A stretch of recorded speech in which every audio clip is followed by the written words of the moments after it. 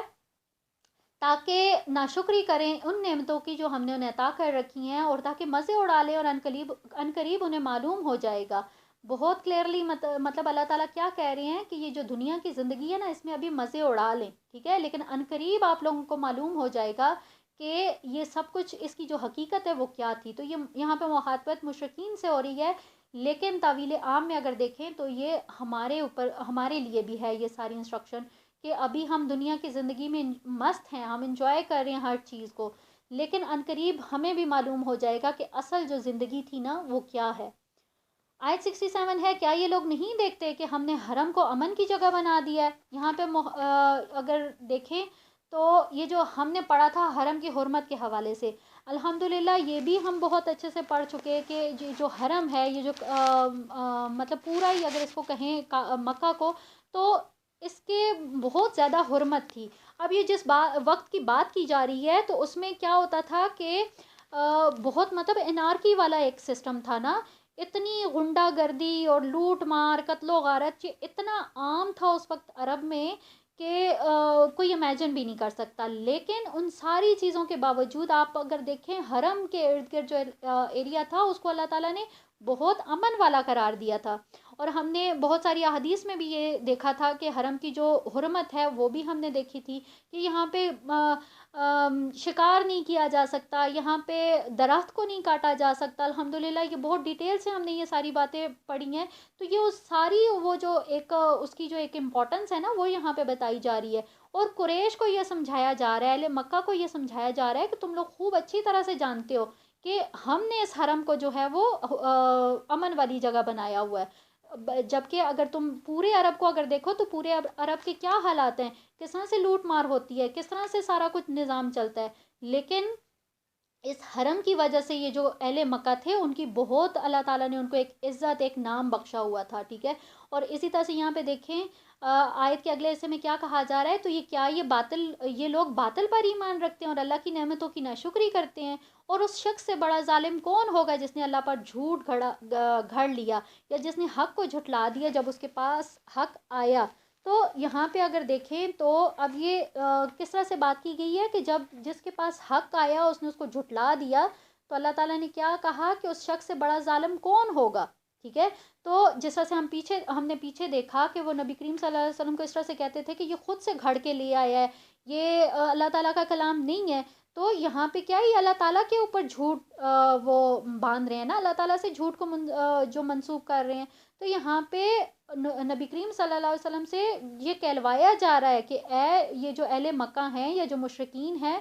کہ ان کو یہ بتا دیں کہ یہ جو کلام ہے یہ خود میں نے نہیں گھڑا، ٹھیک ہے، بلکہ یہ اللہ تعالیٰ کا پیش کردہ جو کلام ہے. اور اگر کوئی اس کو جو ہے وہ نہیں مان رہا تو وہ پھر اللہ تعالیٰ کے اوپر جھوٹ باندھ رہا ہے، ٹھیک ہے. تو یہاں پہ کیا کہا گیا کہ اس شخص سے بڑھ کر ظالم کوئی نہیں ہے کہ جو کہ ان ساری باتوں کی جو ہے وہ ان کو جھوٹ مان رہا ہے، ان کی تکذیب کر رہا ہے، ان کی توہین کر رہا ہے. اور آخر میں کیا کہا کہ تو کیا جہنم میں ٹھکانہ نہیں ہے ان کافروں کا، یعنی کہ یہ جو کچھ کر رہے ہیں تو ان کا ٹھکانہ کہاں ہوگا، اوبویسلی جہنم میں. آیت نمبر 69 ہے، اور جو لوگ ہماری راہ میں جد و جہد کریں گے ہم لازماً ان کی رہنمائی کریں گے اپنے رستوں کی طرف، اور یقیناً اللہ تعالیٰ احسان کرنے والوں کے ساتھ ہے. لاسٹ میں جو ہے وہ بالکل آ کے اب جو مومنین ہیں ان کی طرف جو ہے وہ مخاطبت کی جا رہی ہے. اور کیا کہا گیا کہ جو لوگ ہماری راستے میں محنت کریں گے، ٹھیک ہے، اسلام کے لیے محنت کریں گے، وہ قربانیاں دیں گے، اپنے جان و مال کی قربانیاں دیں گے، وہ جہاد کریں گے، ٹھیک ہے. تو یہ ساری جتنی بھی اسلام میں وہ محنت کریں گے تو اللہ تعالیٰ نے کیا کہا کہ ہم ضرور ان کی رہنمائی کریں گے. اور اللہ تعالیٰ نے آخر میں کیا کہا کہ اللہ تعالیٰ جو ہے وہ احسان کرنے والوں کے ساتھ ہے. یعنی کہ جن لوگوں کا اللہ تعالیٰ کے اوپر ایمان ہے، وہ ایمان جو ہے وہ ہم نے ایمان اور احسان یہ پڑھا ہے نا کہ ایمان کے بعد جو اگلا درجہ ہوتا ہے وہ احسان کا درجہ ہوتا ہے، ٹھیک ہے. تو اللہ تعالیٰ نے کیا کہا کہ اگر کوئی شخص اپنے ایمان میں اتنا پختہ ہو جاتا ہے کہ وہ احسان کے لیول کو تک پہنچ جاتا ہے تو پھر اللہ تعالیٰ بھی جو ہے وہ ایسے شخص کی مدد کے لیے وہ اللہ تعالیٰ بھی ہر وقت جو ہے وہ تیار رہتا ہے. اللہ تعالیٰ ایسے شخص کو کبھی بھی اکیلا نہیں چھوڑتا، قدم قدم پہ جو ہے وہ ایسے شخص کی اللہ تعالیٰ جو ہے وہ مدد، اس کی رہنمائی، اس کا جو ہے وہ ہر وقت اللہ تعالیٰ کا ہاتھ جو ہوتا ہے نا وہ اس کے اوپر ہی ہوتا ہے. تو یہاں پہ اگر دیکھا جائے تو آخر میں آ کے جو ہے نا بہت ہی ایک تسلی والے اس سے اور بہت ہی ایک پیار والے جو ایک ہے نا وہ والا ایک یہاں پہ نظر آتا ہے کہ اللہ تعالیٰ کی طرف سے کہ جو لوگ ظاہر ہے ہم نے پیچھے دیکھا کہ ان لوگوں کی بھی بات ہوئی کہ جو لوگ کافر ہیں اور جیسے شروع میں نے کہا تھا کہ مشرکین اور منافق مومنین ٹھیک ہے دونوں کے ساتھ جو ہے وہ اکٹھے یہاں پہ محاطبت ہے جیسے پچھلی آیات میں ہم نے دیکھا کہ جھٹلانے والوں کی جہنم والوں کی آگ والوں کی ان کا ذکر ہوا تو آخر میں آ کے اللہ تعالیٰ نے ان ساری چیزوں کو جو ہے وہ ایک کر دیا کنکلوڈ کر دیا کہ جو لوگ اللہ تعالیٰ کے راستے میں وہ محنت کریں گے تو اللہ تعالیٰ ضرور ان کی مدد کریں گے. تو یہاں پہ اللہ تعالیٰ سے ہماری یہ دعا ہے کہ اللہ تعالیٰ کے راستے میں ہم بھی جو ہے وہ اپنے صدقے دل سے جو ہے وہ ہم اللہ تعالیٰ کے راستے پہ لگ جائیں تو انشاءاللہ اللہ تعالیٰ جو ہے وہ کبھی بھی ہمیں لیٹ ڈاؤن نہیں کریں گے. تو یہاں پہ اللہ تعالیٰ سے یہ دعا ہے کہ ہمیں جو ہے وہ اپنے راستے کے اوپر گامزن کریں ہمیں جو جتنے بھی جو وہ راستہ کہ جو آخرت میں نا کامیابی کی طرف لے کے جائے تو اللہ تعالیٰ ہمیں اسی راستے کے اوپر جو ہے وہ ہماری رہنمائی فرمائے. آمین ثم آمین. بارک اللہ لی ولکم فی القرآن الکریم ونفعنی وإیاکم مما فیہ من الآیات والذکر الحکیم وتقبل منی ومنکم تلاوتہ انہ هو الغفور الرحیم. سبحانک اللہم وبحمدک نشہد ان لا الہ الا انت استغفرک ونتوب الیک. جزاکم اللہ خیرا کثیرا. السلام علیکم ورحمۃ اللہ وبرکاتہ.